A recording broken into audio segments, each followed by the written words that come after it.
plages, ses palmiers, ses people et son invité surprise. Une pluie diluvienne s'est abattue sur cette 5e étape du Global Champions Tour et c'est dans ces conditions que les 50 cavaliers engagés doivent s'affronter. Un climat difficile qui a poussé le chef de piste Uliano Vezzani à construire un tour moins gros et technique que d'habitude.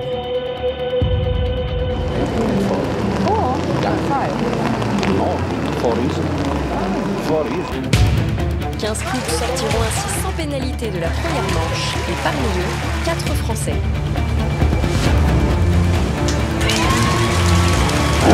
Nicolas Delmotte et Number One Dizot en font partie. Pour leur première participation au Global Champions Tour, ils prouvent qu'ils ont leur place à haut niveau.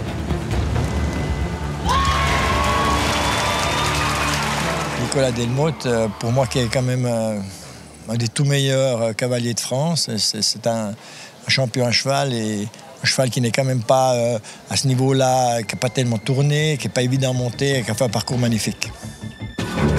Timothée Ancium renverse de son côté une barre. Même chose pour Simon Delestre.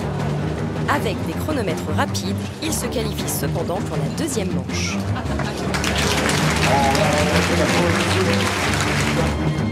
Moins de chance en revanche pour Roger-Yves Bost. En selle sur Poker des Dames, le champion d'Europe croira au sans faute jusqu'au dernier obstacle. Il termine 23e.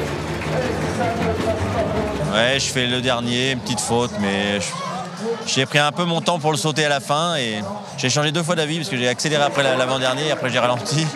Il a été un peu surpris. Je crois qu'il ne croyait pas que j'allais sauter cet obstacle-là. Encore moins de réussite pour Marie Écart.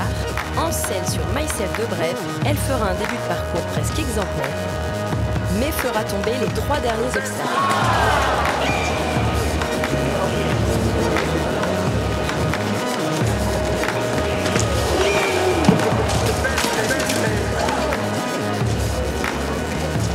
Je pense que c'est plus une faute technique de ma part, pas assez de place, donc elle n'a pas pu monter ses genoux. Et puis ensuite, ça c'est un petit peu... c'est parti dans le mauvais sens, quoi. Mais je pense pas que ce soit très inquiétant. Marie, un petit peu, elle a gâché sa fin de parcours. Elle a fait une faute parce qu'elle n'est justement pas venue assez en retour dans cette ligne où c'était court sur le bidet, qui était quand même le 3e avant-dernier. Et après, elle s'est un peu déconcentrée. Elle a avalé les 2 derniers avec distance moyenne, ce qui n'est pas du tout normalement dans ses habitudes. Mais bon, c'est un parcours à oublier pour elle. Deuxième manche, 18 partants s'apprêtent à fouler le terrain canois. Et ce second tour ne va pas vraiment faire son travail d'écrémage. La moitié des couples réalisent ici le double sans faute qui les mènera au barrage. C'est le cas de 2 des 6 Français au départ de cette manche. Kevin Stott, qui confirme la bonne forme de sa jument Sylvana laissée au repos depuis la finale Coupe du Monde, ainsi que Nicolas Delmotte.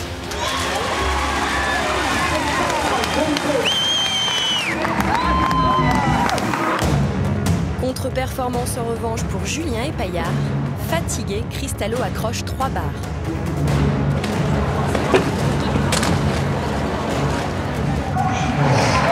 Pour la nuit. Pénélope Prévost et Nayana ne font pas non plus aussi bien qu'en première manche. C'est 8 points pour le couple et une 15e place au final. Sur Jumex Sport, Atlantis. J'ai merdé le dernier bout. Ah oui, après l'autre, là, ouais, bon, ça ne change rien. La seconde manche terminée, c'est donc 9 cavaliers qui se préparent à se battre pour la victoire. Et donc 1, 2, reste à l'intérieur, 6 foulées. Oui.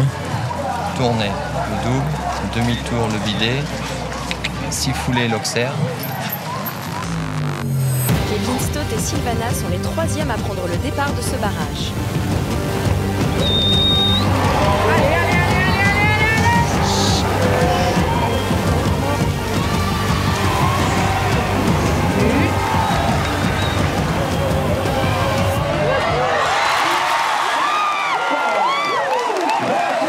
Je suis content, Sylvana reprend la compétition depuis la finale Coupe du Monde. Je sais que cette jument est vraiment extraordinaire et je pense qu'il faut avoir confiance en elle. elle est loin d'être en retraite, malgré ce que certaines personnes auraient pu penser après la finale. Elle est vraiment en pleine forme, il faut bien que je la gère. Elle va faire peu de concours, mais c'est vrai qu'elle est vraiment touchante. Elle a répété 300 fautes dans des conditions plutôt difficiles. Et il a plu, le terrain était un peu lourd. Encore vite au barrage, donc non, je suis très content. Le temps à battre est désormais de 33,53. Trop simple pour Scott Brash.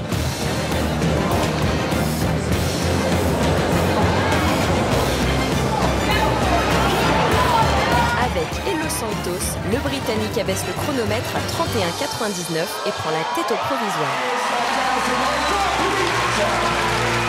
Plus que 5 cavaliers au départ. Rolf Goran Bengtsson et Daniel De Surp ont tout espoir de podium avec 4 et 8 points. Tout comme la dernière chance française en piste, Nicolas Delmotte.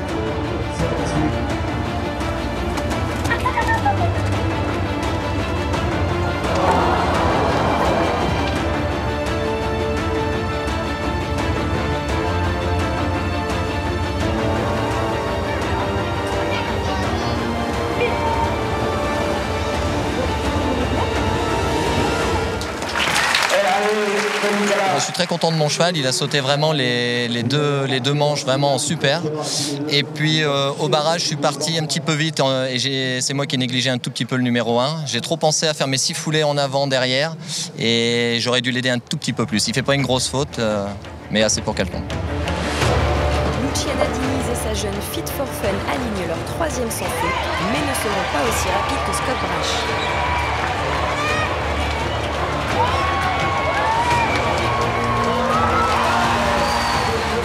Belle 2e place pour la Portugaise. Merci, merci, merci. Super. On n'a pas le courage pour le dernier. Ah, mais ça on va le faire, t'inquiète pas. Un seul et dernier couple peut arracher la victoire à Scott Brash. Hans-Dieter Dreher et Anne Bassi vont faire le show jusqu'au dernier obstacle.